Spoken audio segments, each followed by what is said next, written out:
Shri Guru Bhyonama Hari Om. Om Sahana Vavatu Sahano Bhanatu Sahavir Yankaravavahai Tejasvina Vitamastuma Vidvishavahai. Om Shanti Shanti Shanti. So, we have started a yajna kind of for the Prakarana Granthas, all the treatises which Bhagavan Bhashyakara Shankaracharya has done. So, out of this, we accepted as the first text Sarva Vedanta Siddhanta Sara Sangraha, SVSSS. Okay. Now, since we are here for a few days, and in that few days, we want to fit one prakarana. A prakarana which aids in our understanding of Sarva Vedanta, which is kind of continuation of Sarva Vedanta.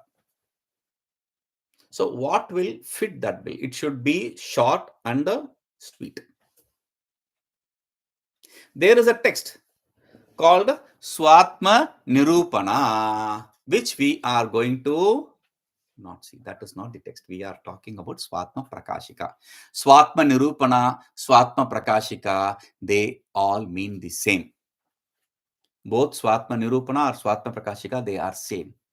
But svātmanirupana is another text than svātmaprakāśikā. Bhagavan Bhashyakara has written another text called svātmanirupana. And this is a text called svātmaprakāśikā. A very funny name, actually. Funny name. What is the funny thing in here? Okay. Svātmaprakāśikā. What is Svātma? Swat means one's own self. Prakāśikā means illuminer, illuminator. That which throws light. That which throws light on the self. What kind of text is that? Because if I am going to say my torchlight, this is a torchlight which illumines the sun. This is a lamp which illumines the other lamp. That means the other lamp or the sun is not self-effulgent. So, when I am going to say this is an illuminator of the self, then what I necessarily mean is the self is not self-effulgent. It is dependent on something else. Means self is not svayam prakasha, it is paratah prakasha. It is dependent, it is not independent. That is not what Vedanta is. Vedanta very clearly declares self is self-effulgent. It does not need anything else. Then what is he saying? Svātmaprakāśikā.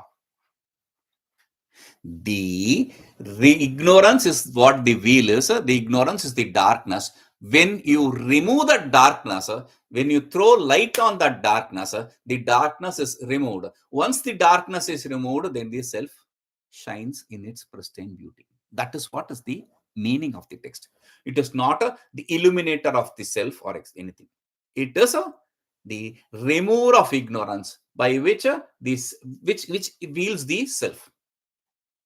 The remover of ignorance. The text is the name of the text. You should not take literally. If you translate it literally, there will be a problem. The name of the text is the light which removes the ignorance on the self. That is what we are going to do. Why should we do this actually? As I said, this is a short text, 68 shlokas text. Only 68 shlokas. That doesn't mean we should have to start. We can start something else. Svātmanirupana. We could have started Svātmanirupana because Svātmanirupana also is like 120, 124 shlokas. We could have done that. Yes, we could have done that also. But this text is a very important text. After this is, though an independent text, should not be treated like any other independent text. Remember that. Other text, Tattvabodha, a beginner can study. Atmabodha, no. Sarvedanta Siddhanta, beginner can study. Vivekayuktabuddhyāhaṃ, a beginner can study. But this text is not for a beginner. Then are we advanced?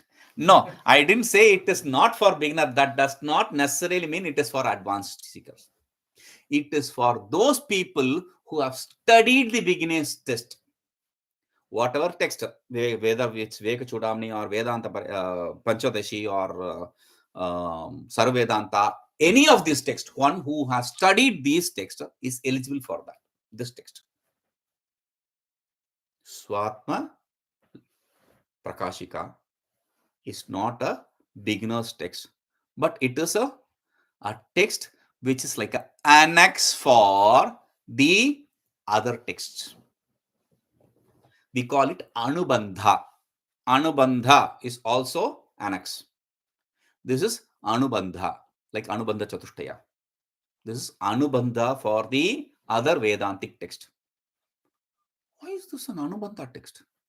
Why is this not an independent text? It should not be treated as independent. Because any independent Vedantic text treats with different methodologies to understand the self.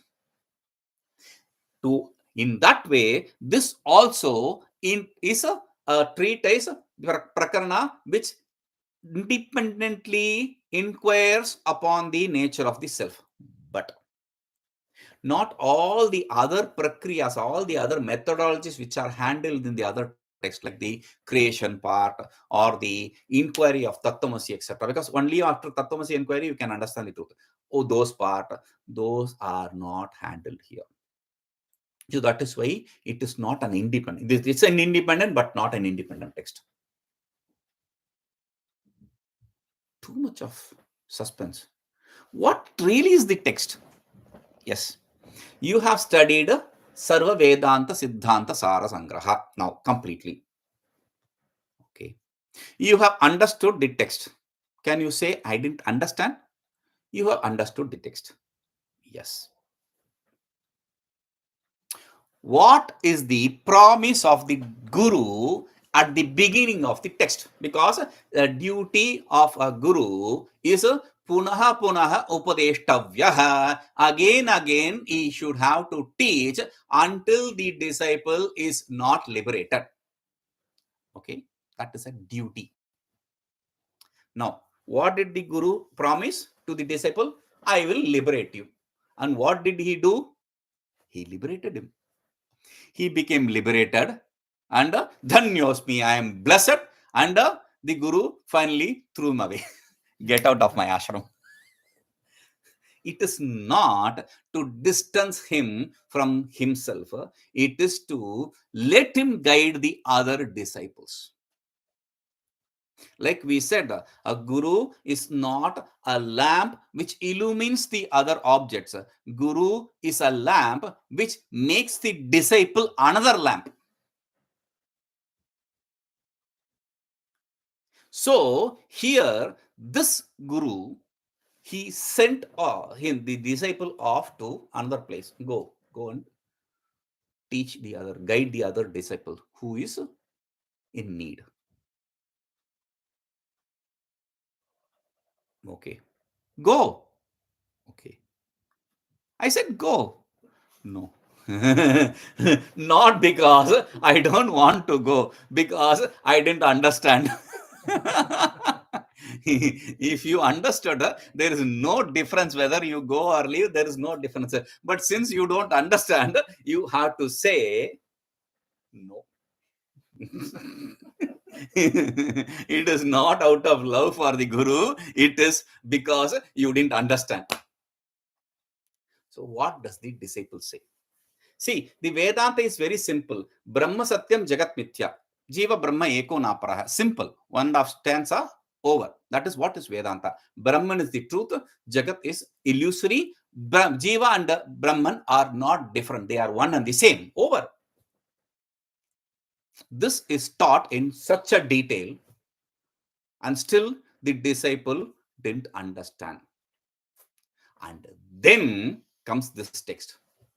For whom? For that disciple who didn't understand even after teaching, even after understanding Sarvedanta Siddhanta, one who didn't understand, for that disciple, this text is an annex. He is the disciple, not a newbie.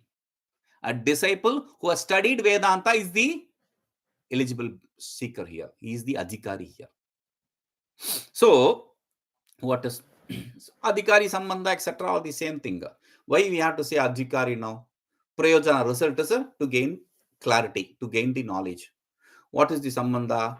The remover and the removed, the ignorance and the knowledge. That is the sambandha.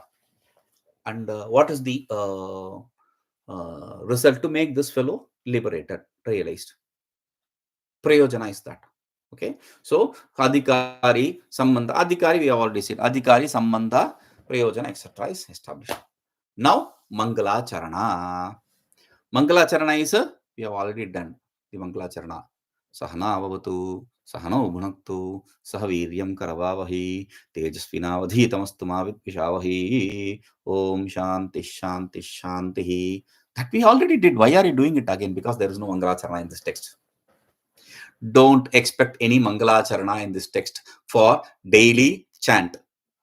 Like in other text, we do, like in Vichara Sagara, we say, Sat Sukham Nityam Sat Prakasham Vyapakam Nama Rupayoho Adhisthana Buddhyabodhyam. That is not here.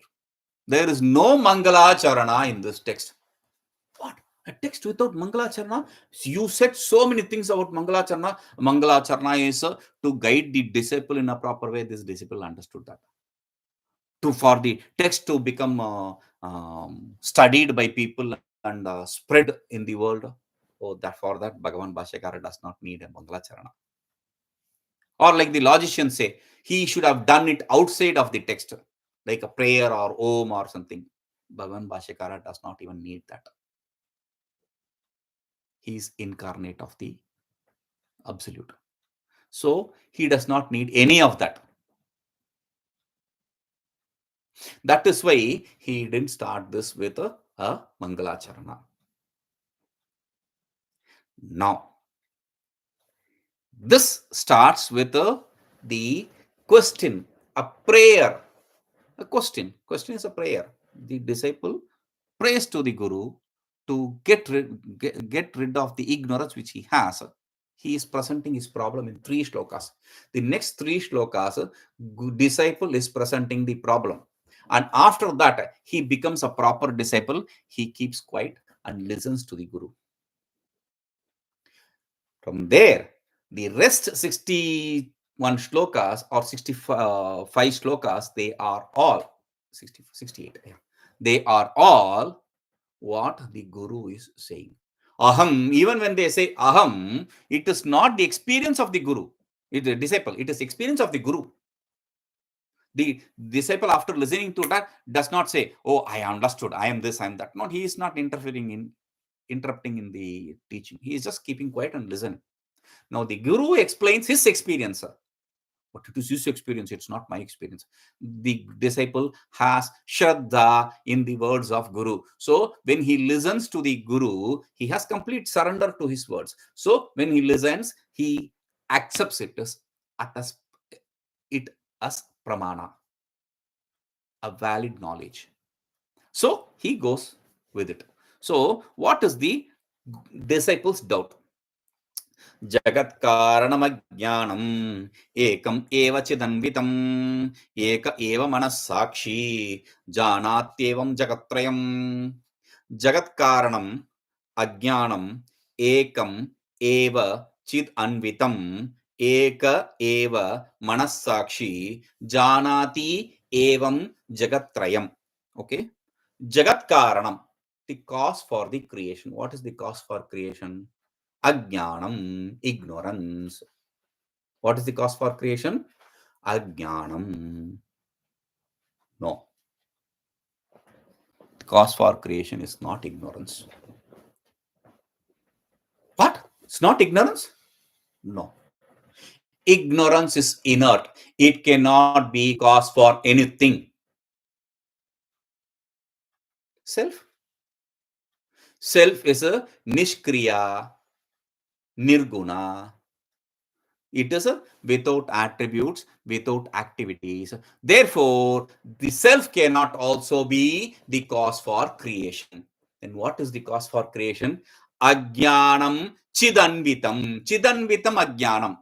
Chid anvitam ajnanam. Chid consciousness, anvitam associated ajnanam knowledge, ignorance.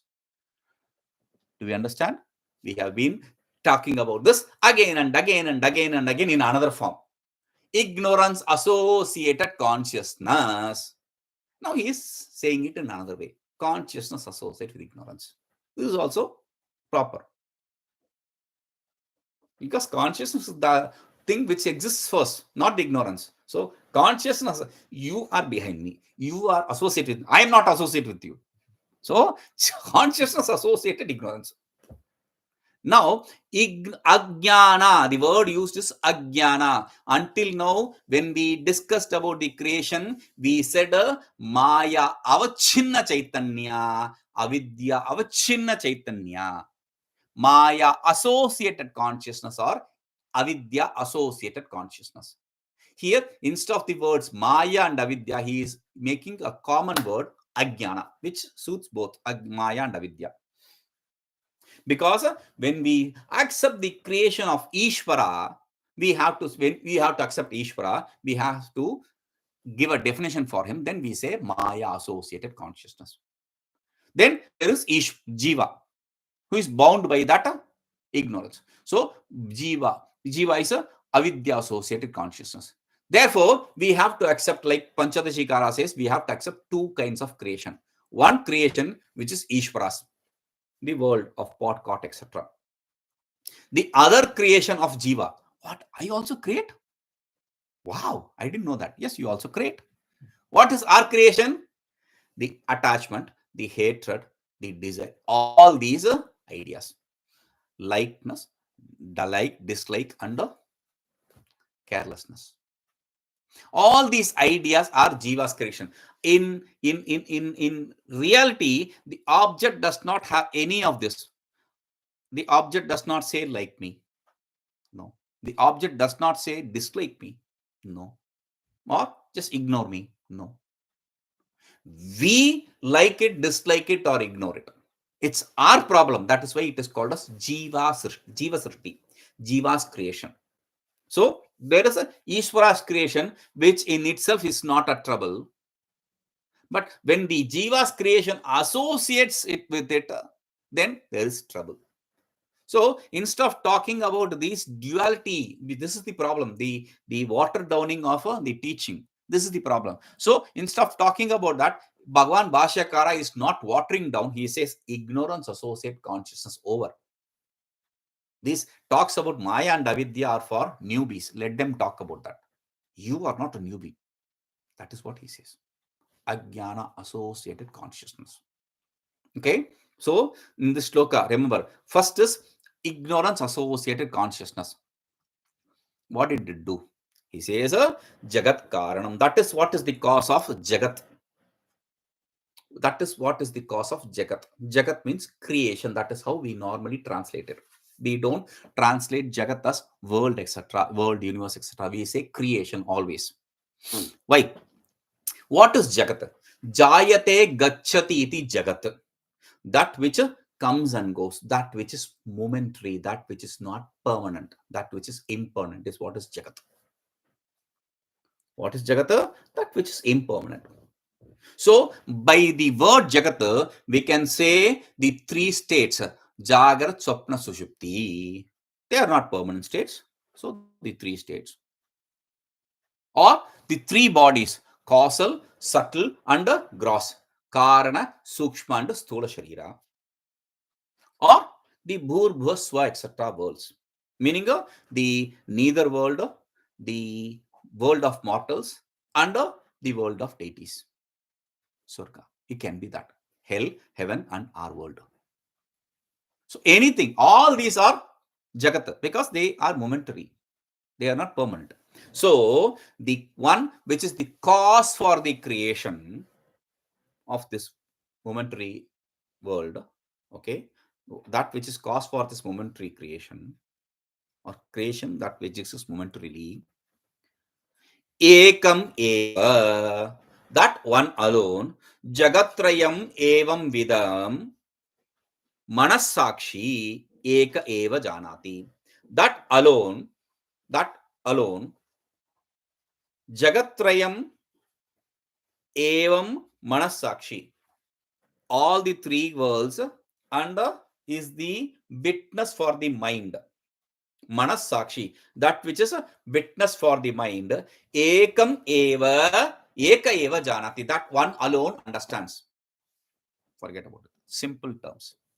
That one self alone understands as sākṣī, witness. manaḥ, the word mind is associated with sākṣī. Therefore, you should not just think that this self is witness only for the mind. It is the sākṣī, it is the witness for what? The mind. What does the mind do? It perceives the creation. What is the cause for creation? Ignorance. So, this witness is the one which perceives the mind, the creation, and the cause for creation. All the three stages: the perceiver, the means, and its cause. This fellow is this self is the witness for all these three. So, he is the one who sees the mind, what it perceives, and the cause for that. Why do you have to bring the cause for that also? Because remember this, ignorance is not an object of any valid proof. It is not understood through any pramana. Ignorance cannot be established through any pramana. If it is going to be established through any pramana, then it becomes valid, it becomes real. You cannot dismiss it. So, then that means ignorance does not exist. Bless you. But I am bound, then come to me. So, what is that? The ignorance is what is perceived by the witness. Ignorance exists because it is perceived by the witness. Okay, so the witness is the one which perceives the ignorance. Witness is the one which perceives the effect of ignorance. Witness is the one which perceives the perceiver of that effect. Cause, effect, and the perceiver of the effect. Everything is witnessed by the self. He is the witness principle. Okay, now he is not beating around the bush. He declares very clearly, I understand this. I studied Sarvedanta properly. He declares it. Now he goes to the second shloka. vivekayuktabuddhyāhaṃ jānāmyātmānamadvayam tathāpi bandhamokṣādivyavahāraḥ pratīyate. Now, what is your problem? If you understood it, done, over. This is what is the teaching. Now wait, what is the problem? He says, vivekayuktabuddhyāhaṃ jānāmyātmānamadvayam tathāpi bandhamokṣādivyavahāraḥ pratīyate. Now he makes you all a part in the conspiracy, a part in the problem. He also includes you in the problem. See, these people also, what happened to them? See, vivekayuktabuddhyā, through the buddhi, through the intellect, yukta, associated with viveka, discrimination, through intellect which has discrimination, through that kind of intellect. I'm not talking about an intellect which is useless. I'm talking about an intellect which is a discriminative, sharp intellect. Agraya buddhya, sharp intellect. I'm talking about that. Okay, with that kind of intellect, aham janami, I know. He is not beating around the bush. Read it properly. I know, he says. I know. What do you know? Atmanamadvayam, the self is non-dual. I know the self is non-dual. I don't understand what your problem is. You say, I am the witness for all these things. Okay. And you also say, I know through the discrimination that the self alone exists, the non-dual self. What is your problem? He says, tathāpi, still. Now he comes to the problem. Bandhamokṣādivyavahāraḥ pratīyate. I perceive, pratīyate. It is perceived. What is perceived? Bandhamokṣādivyavahāra, transaction. Bandhamokṣādi, the bondage and liberation. These transactions still persist. I perceive these transactions now. How can I perceive the transactions? See, I can now experience myself to be one who is bound and one who desires for liberation.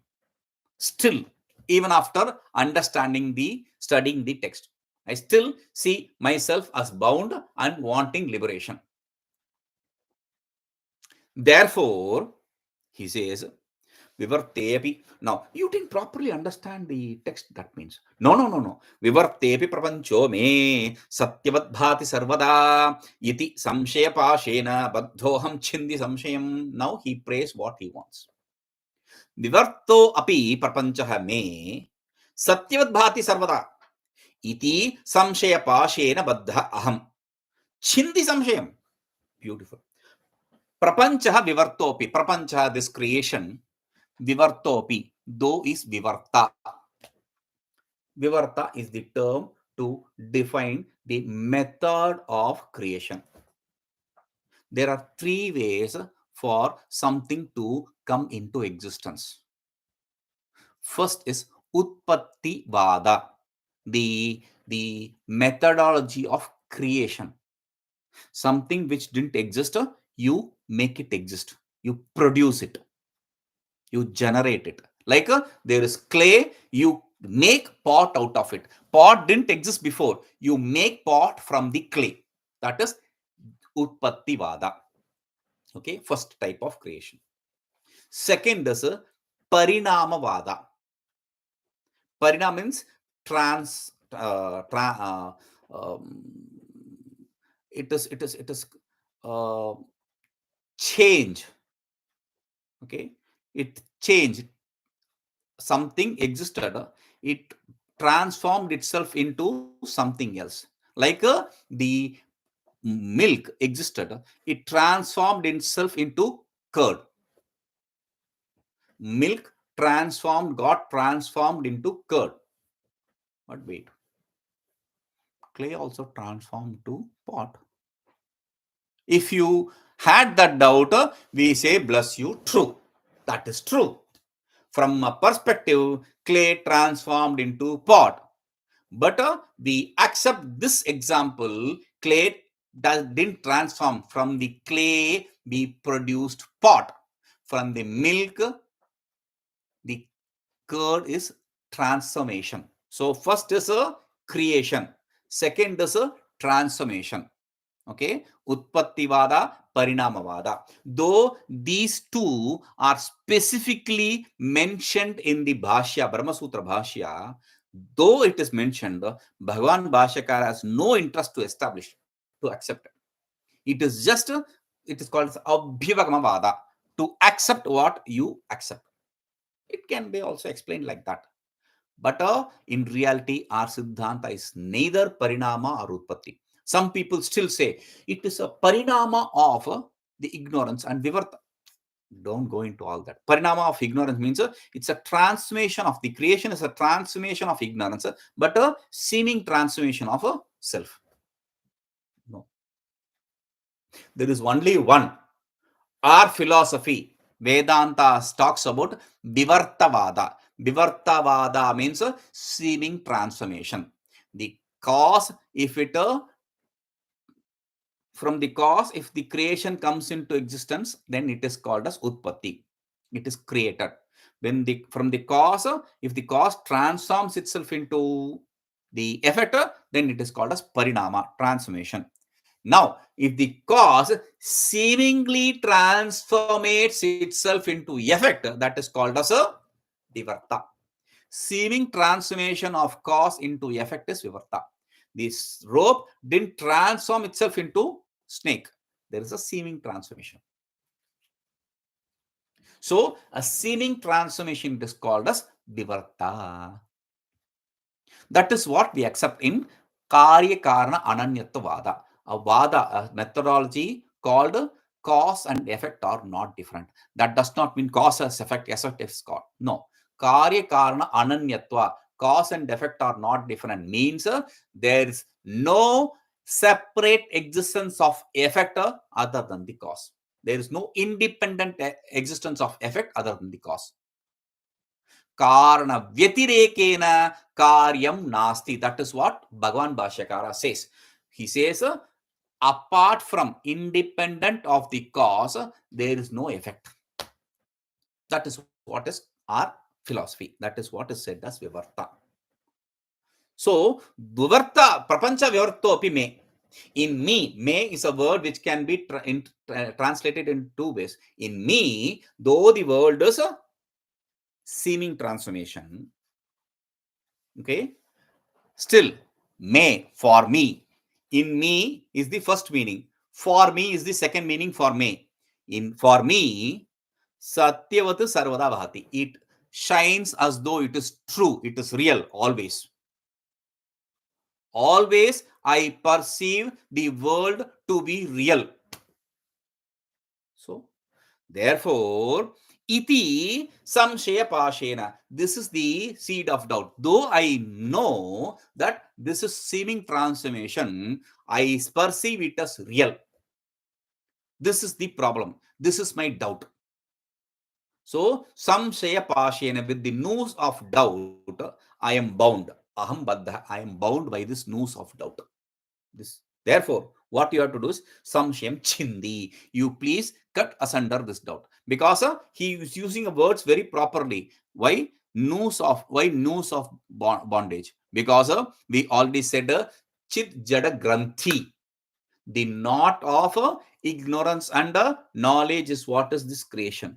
Ignorance and the self is what is the creation. We superimpose the attributes of one on the other, or the attributed on the other. Whichever superimposition can be of attributes or of the attributed. Can be. You see the redness of the cloth on the crystal. That is attribute. You see a person to be pillar or pillar to be person. That is attributed. So you can see any kind of you can have any kind of superimposition, but they are all superimpositions. That's the problem. So I am having this confusion. So please, chinddhi, bhedane, please destroy it. Please remove it. So that is the prayer of the 3 shlokas are prayers from the disciple. He very clearly declares, I understand the creation is seeming transformation. I understand that I am the witness of the cause for creation, and the one which perceives the creation. I understand all this very clearly. And I know that I am the self, non-dual self. But still, the world of duality, the transaction of bondage and liberation still exists in me. So please get rid of that. That is the prayer. We'll see what he is going to gain. Om Purnamadaః Purnamidam Purnāt Purnamudachyate Purnasya Purnamadaya Purnamevavashishyate. Om Shanti Shanti Shanti.